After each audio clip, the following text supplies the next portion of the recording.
श्री स्वामी समर्थ. स्वामी म्हणतात, प्रारब्ध कुणालाही चुकलेला नाही.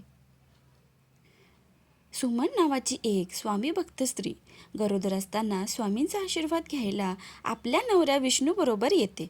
स्वामी म्हणतात, तुला संतती मिळेल, पण जे काही होणार ते सहन करायची तयारी ठेव.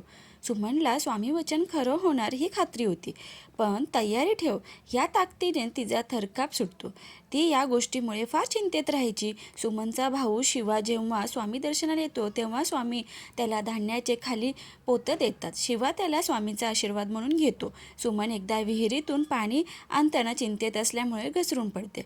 वैद्यबुवा गर्भस्थ शिशूचं निधन झालं आहे असं निदान करतात आणि सुमन कधीही आई होणार नाही असं पण सांगतात. हे ऐकून सुमन फार खचून जाते. इकडे शिवाच्या शेतात जोरदार पाऊस पडल्याने पीक खराब होते.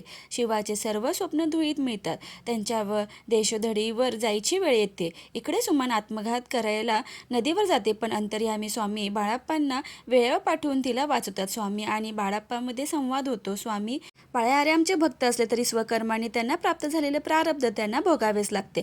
बाळाप्पा, स्वामी यावर काही उपाय नाही का? स्वामी, अरे एकदा बाळाप्पाचे विपरीत प्रारब्धात बदल झाल्यावर त्या प्रारब्धाला भोगल्याशिवाय पर्याय नाही. सद्गुरू त्याला भोगाला पुढे मागे करू शकतात, पण प्रारब्ध भोगावेच लागतात. अरे म्हणूनच आम्ही नामस्मरणाला एवढे महत्त्व देतो. मनुष्याच्या हातून कळत न कळत परिस्थितीवश होऊन पाप घडत राहतात आणि त्याच परिवर्तन विपरीत प्रारब्धात न व्हावे म्हणून ईश्वर भक्ती करायची असते. लोग कहते हैं कि भगवान के यहाँ न्याय है, देर है. अरे भगवान सबको समय देता है अपने पाप नष्ट करने का. असं रावण हिरण्यकश्यप सबको दिया, फिर भी वो नहीं माने, तब उनका संहार किया. बाळाप्पा, स्वामी मग अशा विपरीत प्रारब्धात मनुष्याने काय करावे? स्वामी, अरे जेव्हा सोसायटीचे वारे सुटते तेव्हा मनुष्य काय करतो? आपली पांघरलेली गोंगडी घट्ट धरतो, पण जेव्हा दुःखाचे वारे सुटते तेव्हा ईश्वराचे कास सोडतो. म्हणतो, मी देवाचे एवढे करतो पण माझ्यावर हे संकट का आले? बाळ्या, पण तो हे विसरतो की देवाची जी भक्ती त्यांनी आत्तापर्यंत केली ती जर केली नसती तर आणखीन भयान संकट आले असते. तिकडे शेत वाहिल्यामुळे शिवा पण खचलेला असतो. त्याची पत्नी त्याचं सांत्वन करते, पण मग त्याच्या मनात विचार येतो की स्वामींनी धान्याचे खाली पोते देऊन आपल्याला एक खून केली होती. तो खंबीर होऊन उठतो आणि आपलं आयुष्य पुन्हा उभं करायला निघतो. स्वामी त्याला सांगतात की जसा तू खंबीर होऊन सावरला तसाच तुझ्या बहिणीला पण व्हायला हवे. तिला जाऊन काही बोध कर.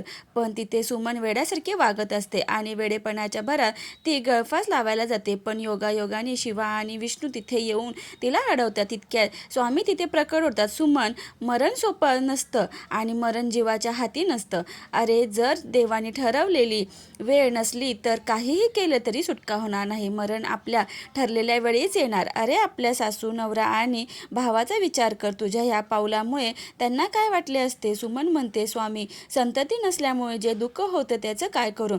इतक्यात शारदा म्हणजे शिवाची बायको आपल्या नंदेला आपलं बाळ देते. शारदा, हे बाळ हे माझं बाळ घे. याला तू आपल्या मुलासारखं वाढव. याची तुला जास्त गरज आहे. मला काय, मला दुसरं अपत्य होईल. स्वामी वचनाप्रमाणे सुमनला संतती प्राप्त होते. सुमन सावरते आणि आनंदाची पुढच्या आयुष्याची सुरुवात करते. तात्पर्य असं आहे की स्वामींवर विश्वास असणे महत्त्वाचे. प्रारब्ध हे भोगावेच लागते. स्वामी प्रारब्ध भोगाला पुढे किंवा मागे करू शकतात. भक्ती सेवा महत्त्वाची, नामस्मरण महत्त्वाचे. आपल्या भक्तीमुळे येणारे दुःख संकटे जी जितक्या भयानक पद्धतीने येऊ शकतात ती येत नाहीत. आपण हे विसरता कामा नये. सुख असो वा दुःख या दोन्ही वेळेस आपल्या स्वामी भक्तीवर ठाम असावे. फक्त दुःखात त्याची आठवण नको. मरण हे ठरलेल्या वेळेतच येणार, आधी नाही किंवा नंतर नाही. कारण जगी जन्म मृत्यू असे खेळ त्यांचा. श्री स्वामी समर्थ. भिवू नको, मी तुझ्या पाठीशी आहे. व्हिडिओ आवडल्यास व्हिडिओला लाईक, शेअर आणि सबस्क्राईब करायला विसरू नका. धन्यवाद.